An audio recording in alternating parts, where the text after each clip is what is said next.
Salut à tous, bienvenue dans cette nouvelle série vidéo où on va tout simplement se demander pourquoi tel ou tel film est bien et les raisons. Et pour le premier épisode, je vais vous parler d'un film que j'ai particulièrement apprécié et je vais vous expliquer pourquoi en plusieurs points, afin de vous donner envie de le voir ou de le revoir. Et aujourd'hui, on parle de Premier Contact de Denis Villeneuve.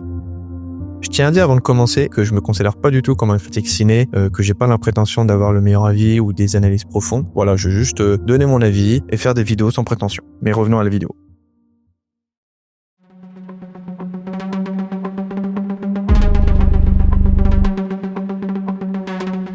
Sorti en 2016, ce film raconte l'histoire d'une équipe d'experts rassemblés sous la direction de la linguiste Louise Banks, afin de tenter de comprendre les intentions de mystérieux aliens arrivés sur Terre dans d'immenses vaisseaux monolithiques. Et si ce film a plutôt bonne réputation, c'est pour plusieurs raisons.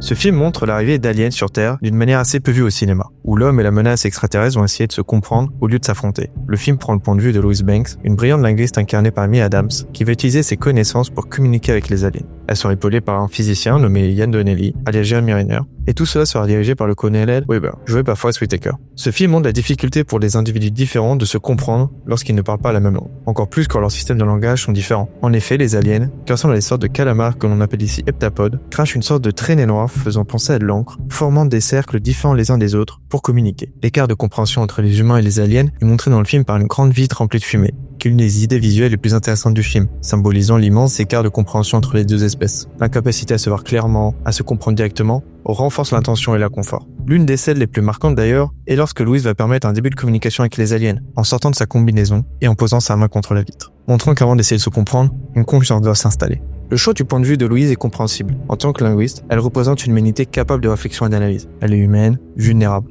loin des archétypes traditionnels, des héros militaires invincibles ou des scientifiques qui savent tout. À ses côtés, Ian apporte une perspective scientifique complémentaire, tandis que le colonel incarne une approche plus pragmatique. Ensemble, ils forment un trio avec une dynamique assez intéressante, chacun apportant ses compétences et ses préjugés, et reflétant ainsi différents aspects de l'humanité face à l'inconnu. Puis au fur et à mesure, Louise et Ian vont commencer à définir la manière dont les aliens communiquent et décident de leur parler de manière écrite. Mais malheureusement, le film fait une ellipse et passe les moments où Ian et Louise commencent à comprendre le langage extraterrestre et commencent à communiquer avec eux. Ce que je trouve dommage, mais assez compréhensible, car cela devait être assez difficile de rendre ça intéressant à regarder et compréhensible pour le spectateur, même si je trouve que ça leur aurait été très cool de découvrir leur découverte de manière plus approfondie. Puis le film avance et les deux protagonistes découvrent, après leur avoir demandé, la raison de la venue des aliens. Ils découvrent alors que les deux aliens parlent d'un échange d'armes ou d'outils. Cette information sera alors apprise par les dirigeants du monde entier et sera considérée comme une menace, ce qui aura pour effet de créer une forte tension entre les différents pays au sujet des aliens, notamment pour la Chine qui vont décider d'attaquer les vaisseaux aliens. Une scène montre bien ça lorsque tous les écrans affichant tous les pays s'éteignent tous un à un lorsqu'ils apprennent la nouvelle, montrant alors que malgré l'évolution de la pensée humaine et des moyens technologiques pour communiquer, lorsque l'homme a des difficultés à comprendre son prochain, il peut facilement se sentir menacé et son premier réflexe est de se protéger, encore plus lorsqu'un conflit se présage.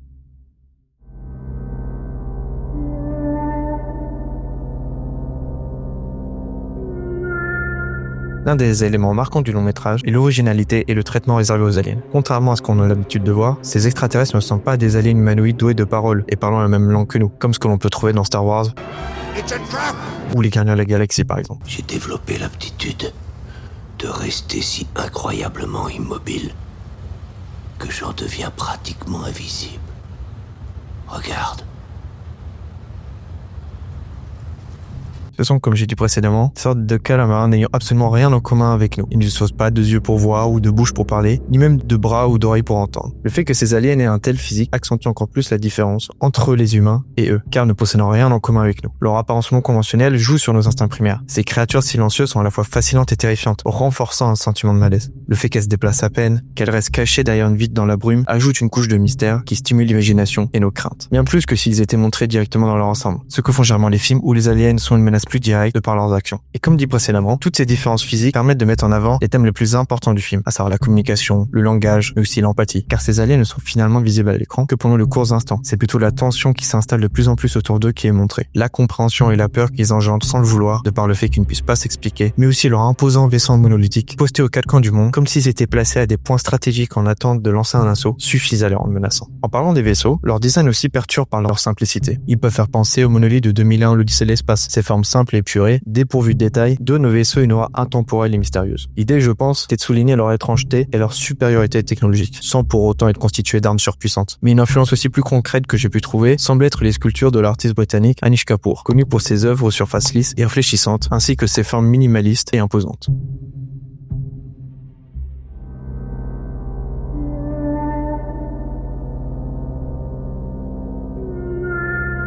En plus d'une direction artistique sobre et soignée, le film tire son épingle du jeu grâce à la manière de raconter son histoire, plus directement via son storytelling, son montage. En effet, à plusieurs moments, par exemple au début du film, on nous montre les souvenirs de Louise avec sa fille morte d'une maladie et son mari parti. On pense alors avoir à faire une mère en deuil lorsque les aliens débarquent. Mais à la fin du film, on découvre que ce que les aliens veulent en arrivant sur Terre est d'offrir aux humains l'arme dont ils parlaient, à savoir leur langage, qui permet à ceux la parlant de pouvoir percevoir le temps, non pas de manière linéaire, mais de manière circulaire. C'est pour cela que Louise voit durant le film, non pas des flashbacks de sa fille morte, mais son avenir en tant que maman et la maladie inévitable de son enfant. Et si les heptapodes veulent nous offrir leur langage, c'est pour que nous nous élevions, que nous le développions grâce à cette nouvelle manière de voir le monde et que nous leur venions en aide à notre tour dans le futur. J'ai vu des critiques disant que ce montage servait un peu à tromper le spectateur, que ça n'était pas logique de voir le futur de Louise au début du film alors qu'elle n'avait pas encore rencontré les aliens. C'est par exemple ce que souligne le capitaine de la chaîne Nexus 6. Mais je suis pas totalement d'accord avec ça, car comme c'est montré dans le film, tout le langage des aliens est basé sur le principe de boucle, de cycle. Le langage extraterrestre ne permet pas seulement de voir le futur, mais à la manière des formes projetées par les aliens, et comme dit précédemment, il permet de voir le temps non pas de manière linéaire, mais de manière circulaire.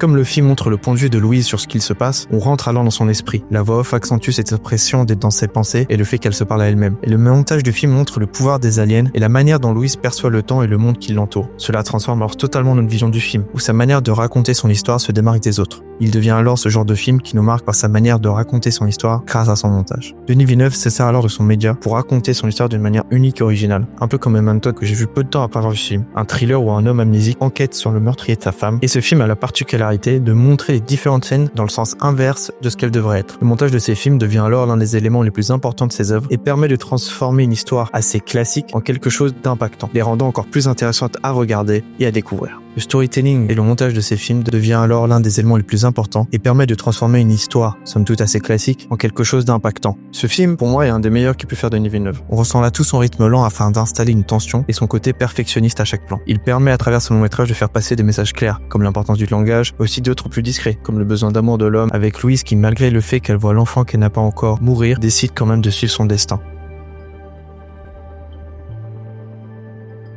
Voilà, j'espère que cette vidéo vous aura plu. C'est la première d'une série que je vais essayer de développer, j'espère. Donc si ça vous a plu, laissez un like, abonnez-vous et à la prochaine. Allez, salut!